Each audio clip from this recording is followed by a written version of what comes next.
Assalamualaikum warahmatullahi wabarakatuh. Pada kesempatan yang berbahagia ini, Mimin akan mereview film yang tak kalah seru dengan film-film sebelumnya. Tapi Mimin peringatkan sebelumnya, bagi kalian yang tidak suka atau takut dengan genre gore atau sadis, mending jangan lanjut nonton video ini. Takutnya kalian jadi muntah-muntah atau kejang-kejang. Mimin gak tanggung jawab ya. Hehe.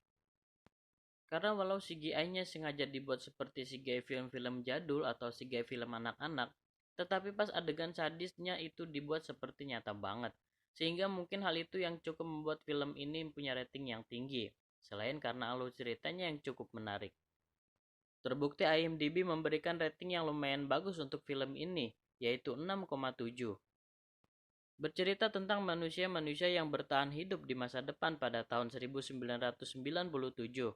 di mana dunia hancur akibat perang. Hujan asap membuat tanah jadi tandus dan air beracun.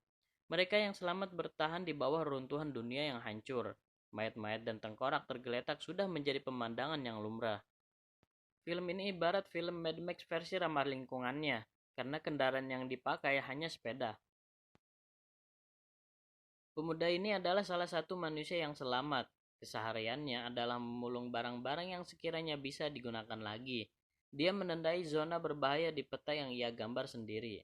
Tinggal di bawah tanah yang seperti bangka sendirian. Sebut saja nama pemuda ini BT, singkatan dari bocah turbo.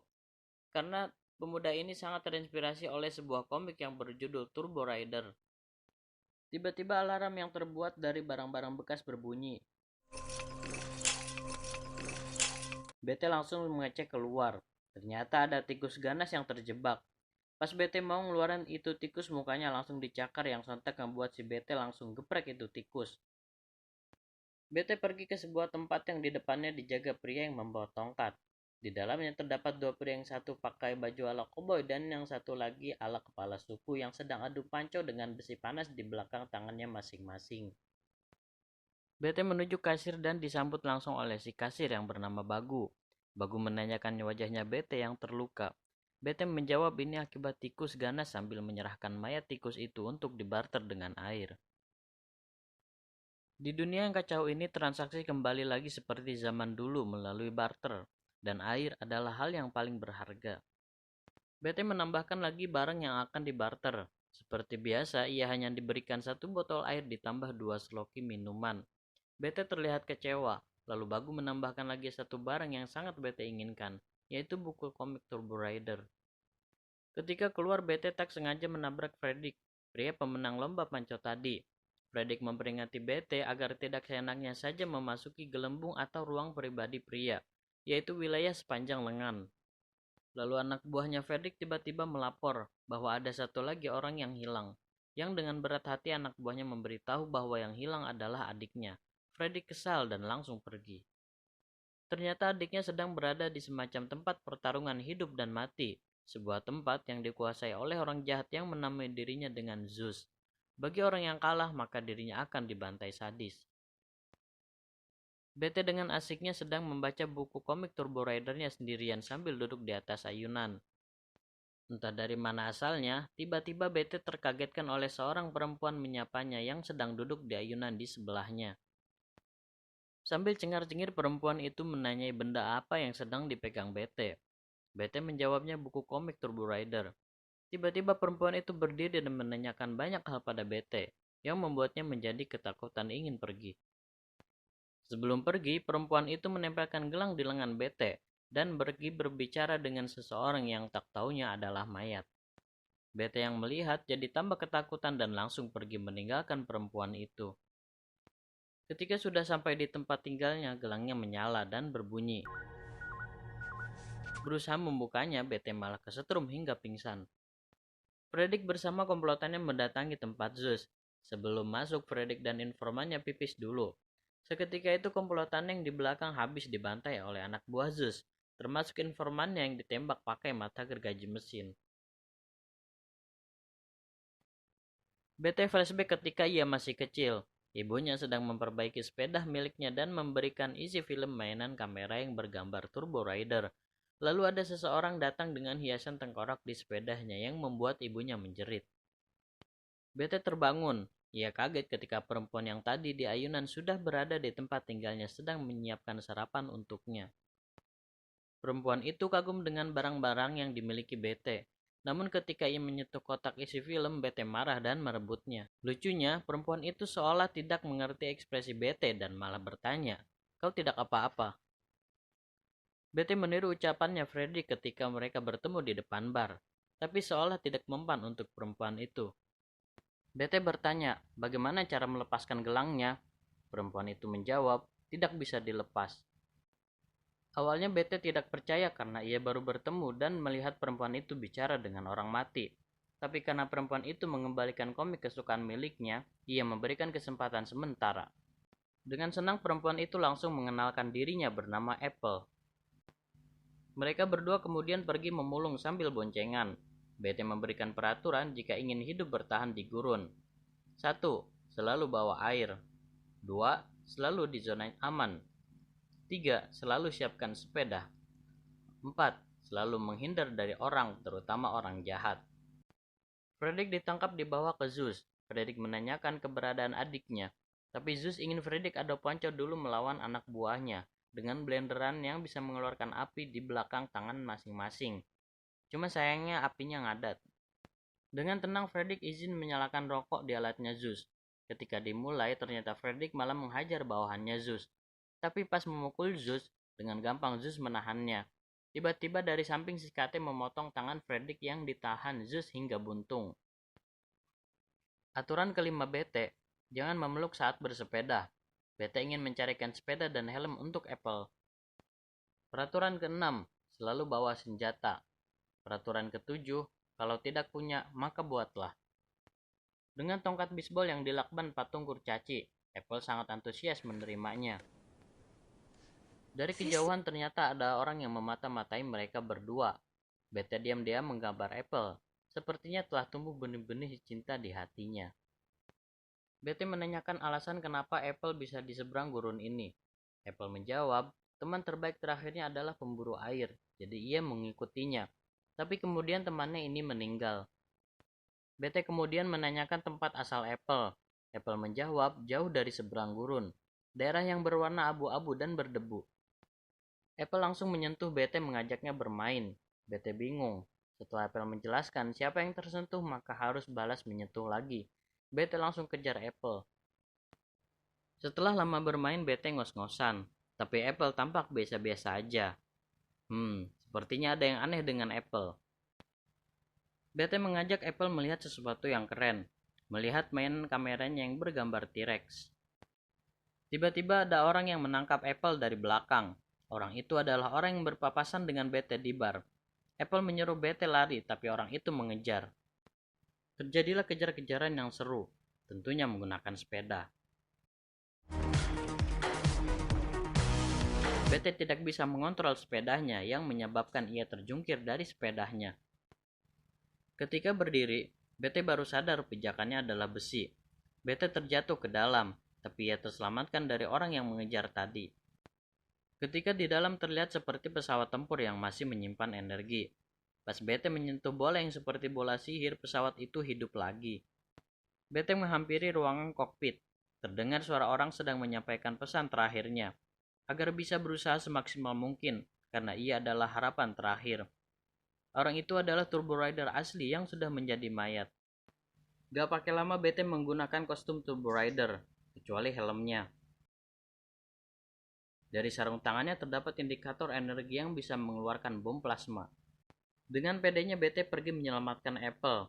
Orang yang tadi menangkap Apple sudah standby di jalan. Berlagak bak kobo yang akan duel, masing-masing menggunakan senjatanya. Tapi Bete menang telak. Fredrik, Apple, dan orang yang tak dikenal sudah di arena pertarungan bersiap menghadapi petarung Zeus. Sebelumnya Zeus menjelaskan mesin yang ia ciptakan, yaitu mesin yang mengekstrak tubuh manusia yang sebagian besarnya mengandung air, menjadi air minum bening. Pas akan dimulai pertarungannya, Bete datang mengaku sebagai superhero. Orang-orang di sana lantas tertawa serentak. Sialnya ketika diminta menunjukkan kekuatan supernya, tenaga sarung tangannya habis. Nasib Bete akhirnya sama dengan 3 orang yang lainnya. Fredrik menyusun rencana perlawanan. Dia melawan si gendut, kuat tapi lambat. Orang tak dikenal mengejutkan si besar. Turbo dan Apple melawan si jelek. Gak pakai lama, Apple langsung memukul lawan pakai tongkat kurcacinya. Orang tak dikenal kena sial karena terpeleset dan langsung dihantam palu si besar. Fredrik salah kira, ternyata si gendut cepat. Apple menggigit kaki si jelek dan BT langsung menebas kepalanya. Tebasan kepalanya digunakan Fredrik menusuk kepala si gendut. BT melempar palu ke kepalanya si besar dan tumbang. Zeus curang. Bukannya melepaskan mereka karena telah menang, ia malah menembak Apple. BT ditangkap si besar yang bangun lagi. Untungnya sarung tangannya full kembali. Ditembaklah si besar hingga hancur. Saat akan menembak Zeus, si KT berhasil menembak duluan hingga ketembakan BT jadi kena mesin. Fredrik kemudian mengajak mereka kabur. BT flashback lagi. Ketika itu KT dan Zeus mendatangi kedua orang tuanya. Apple melihat-lihat buku BT yang terdapat gambar dirinya. BT sadar dan linglung menanyakan lokasi dan penyebab ia berada di situ. Apple memuji BT yang cocok dengan kostum itu, walau dirinya pesimis tidak seperti Turbo Rider yang asli. Apple menyemangatinya, walau tak bisa jadi Turbo Rider, tapi kau bisa jadi bocah turbo. Disinilah pengambilan nama bocah turbo ini, karena dari awal hingga akhir, film ini tidak ada penyebutan nama untuk tokoh utama ini. BT bercerita, ia ingat pria satu mata itu. Ia kesal karena tidak bisa menghentikannya sehingga Apple terkena tembak. Pas BT melihat bekas luka tembak Apple, ternyata ia adalah robot. Pantas saja Apple bersikap rada aneh. BT yang awalnya takut, setelah melihat tingkat Apple yang lucu jadi tersenyum. BT bertanya, sebagai robot kau sangat manusiawi. Apple menjawab, aku berteknologi sangat tinggi. BT mengira semua robot itu jahat, tergantung dari modelnya, kata Apple. Tiba-tiba Apple berhenti, kemudian hidup lagi, seperti sedang ribut. Kata Apple itu karena pemancar bioelektriknya rusak dan ia kehilangan beberapa hati. Jika hatinya habis, maka ia akan mati. Di perjalanan mereka bertemu Bagu yang membawa semua barang-barangnya. BT meminta bantuan kepadanya, tapi Bagu tidak mau tahu urusan mereka. Seperti biasa, Apple suka kepo barang orang. Bagu berkata ingin pergi karena si Fredrik juara panco hilang. Kekacauan akan datang. Dan beberapa orang telah membuat Zeus siap perang. Apple dengan polosnya mengatakan itu adalah perbuatan kita. Bagu otomatis menjauh darinya, tapi BT bersikeras meminta bantuannya mendapatkan pemancar bioelektrik. Akhirnya Bagu mau, tapi dengan syarat untung balik. Dengan sukarela Apple memberikan pitanya yang cantik. Bagu memberitahu tempatnya ke arah utara. Cari jalan raya 64. Di sana akan ada kuburan robot. Sebelum pergi, BT memberitahu bahwa air yang diminumnya itu dari manusia. Tapi Bagu tak percaya dan tetap meminumnya. BT dan Apple melanjutkan perjalanannya. Lagi-lagi Apple mendadak mati. BT berinisiatif membawanya ke bekas bangunan runtuh. Sepertinya kesialan memang sedang menimpa Bagu. Ban yang bocor dan pompanya rusak. Ditambah si KT dan anak buahnya menemukannya. Saat malam Apple baru bangun. BT mengkhawatirkannya, tapi ia tak apa-apa karena masih memiliki hati 7,5 lagi. BT mengira Apple punya program bertarung, hingga ia diminta diajari. Tanpa ragu Apple memukul mata, leher, dan kelamin BT, lalu berkata, ingat, serang duluan dan kejutkan musuh. Serang dengan keras, lalu ingat titik lemah manusia dan jangan berbelas kasih. Sambil kesakitan BT berterima kasih. Mereka berdua menatap langit berbintang. BT bertanya mengapa ada begitu banyak bintang. Apple menjawab dengan sangat jelas dan rinci. Tapi bukan itu maksud BT. Ia menjelaskan, ibunya pernah berkata, setiap ada orang yang meninggal maka bintang baru lahir. Ketika kiamat terjadi, langit akan penuh oleh jiwa-jiwa yang meninggal. Bagu disandra Zeus, dengan kondisi ususnya yang dikeluarkan sedikit dan diikat. Zeus menginterogasinya tentang seorang pemuda, gadis, dan kobo yang kekar. Tapi Bagu tidak mengatakannya. Si KT menghukumnya dengan memutar roda sepeda yang dihubungkan ke tali yang mengikat usus Bagu. Karena Zeus tahu Bagu bohong karena ia memiliki pita yang diberikan Apple. Dengan terpaksa Bagu mengatakannya. Mereka menuju ke kuburan robot. Namun bukannya Zeus kalau ia tidak kejam. Ia tetap menarik ususnya Bagu dengan memutar roda sepeda. Keesokan hari mulutnya BT tiba-tiba ditutup oleh Apple karena si KT sedang mengintai. Sudah benar lolos tiba-tiba indikatornya Apple bunyi. Memberitahu bahwa hatinya tinggal setengah. Otomatis si KT langsung balik lagi. Untungnya mereka berdua keburu kabur menuju jalan 64. Si KT dengan cepat mengejar bersama gengnya. Sayangnya ternyata jalannya buntu. Mau gak mau BT menembakkan mereka satu persatu. Cuma si KT bisa menghindarinya dan membalas tembakan pas mengenai leher Apple hingga putus. Gak pakai mikir, BT langsung menangkap kepala Apple yang copot hingga ia masuk ke jurang. Tapi BT masih selamat. Di lembah yang penuh gas berbahaya ini, BT memaksakan membawa kepala Apple mencari tubuh baru. Sampai lupa sarung tangannya lepas tertinggal. Beruntung BT bisa menemukan tubuh bekas. Dipasangnya kepala Apple diperkuat pakai lakban. Tapi Apple tidak bangun-bangun dan BT pun jatuh pingsan. Cerita flashback lagi ketika BT melihat Zeus menemui orang tuanya. Matanya Zeus belum buta satu saat itu. Zeus berkata ia kehausan dan hanya ingin air. Dengan kebaikannya, ayah BT memberikannya air segelas. Setelah meminumnya, Zeus lalu membuangnya. Kemudian ia menginterogasi dari mana mereka mendapat air, karena ini adalah tanah miliknya. Dengan paksa si KT menyelupkan kepala ayahnya BT ke tong air. Istrinya menolongnya dan dibalas tinju oleh si KT. Kemudian istrinya mengambil panah dan menembaknya tepat mengenai mata kiri Zeus. Oh, jadi ini penyebab mata kirinya Zeus buta. Lagi-lagi sayangnya si KT membalasnya dan mengenai dada ibunya. Tak lupa ayahnya pun sekalian dibantai juga. Gak tega melihat ibunya, BT kecil akhirnya keluar dengan pistol mainannya. Zeus tertawa dan menggertaknya. BT pun langsung kabur dengan sepedanya. Si KT yang ingin mengejarnya ditahan Zeus, karena ia kira BT tidak akan sanggup bertahan hidup. BT yang pingsan dibawa oleh seseorang. Pas sadar, ia memerhatikan orang itu. Ternyata itu adalah Fredrik. BT menanyakan Apple. Fredrik menjawabnya dengan minta maaf. Kemudian ia bertanya, "Kenapa kau menyelamatkanku?" Fredrik menjawab, "Karena berhutang padamu. Sebenarnya karena butuh tangan baru. Lalu tak sengaja menemukanmu." Selain membawa BT, Fredrik membawa alat hebat juga, yaitu Turbo Mega Blaster. Ya, semacam rudal. Tujuannya membawa alat itu untuk menyerang Zeus.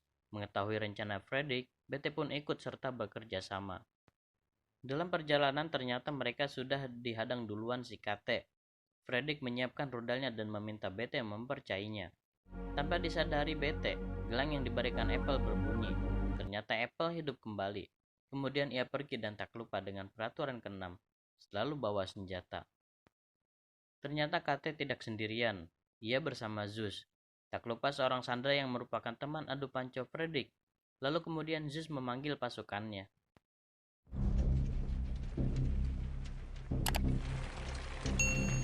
BT ragu-ragu, tapi Fredrik memotivasinya dengan berkata, "Pria tidak pernah tahu seberapa kuat dirinya, sehingga menjadi terkuat adalah satu-satunya pilihan."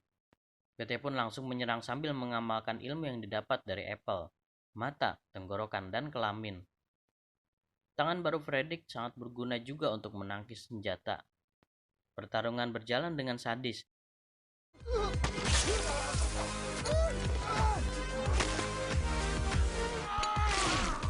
Hingga gigi BT pun copot. BT kewalahan menghadapi ajudan Zeus walaupun cewek. Saat jatuh, ia melihat rudal yang sebentar lagi akan meledak. Tapi sayangnya itu error. Fredrik adu kekuatan dengan si KT. Dalam hal ini sudah dipastikan kalau Fredrik yang menang, karena ia adalah juara panco. Dan ia berhasil melucutkan senjata andalan si KT, lalu memukulnya. BT yang sudah kewalahan lehernya diinjak oleh ajudan Zeus. Secercah harapan tiba. Apple datang menggunakan sepeda dengan kepala unicorn di tengahnya.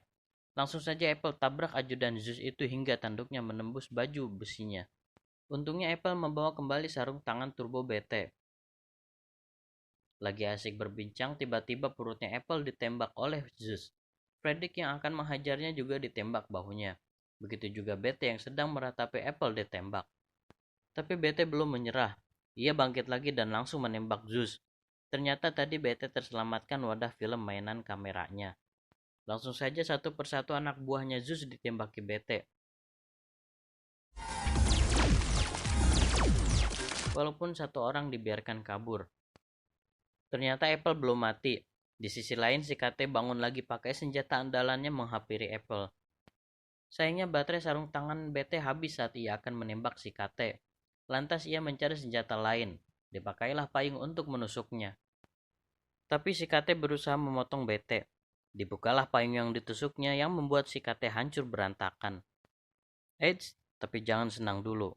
Zeus ternyata masih hidup. Kini ia menampakkan wujud aslinya sebagai robot yang juga baru BT sadari.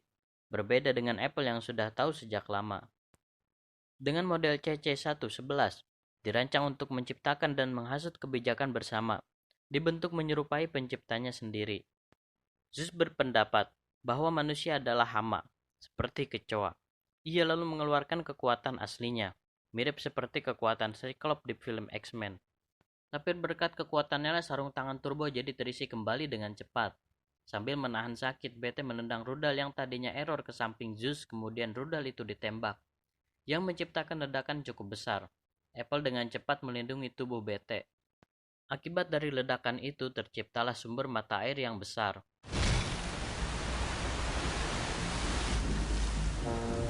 Namun kondisi Apple menjadi kritis.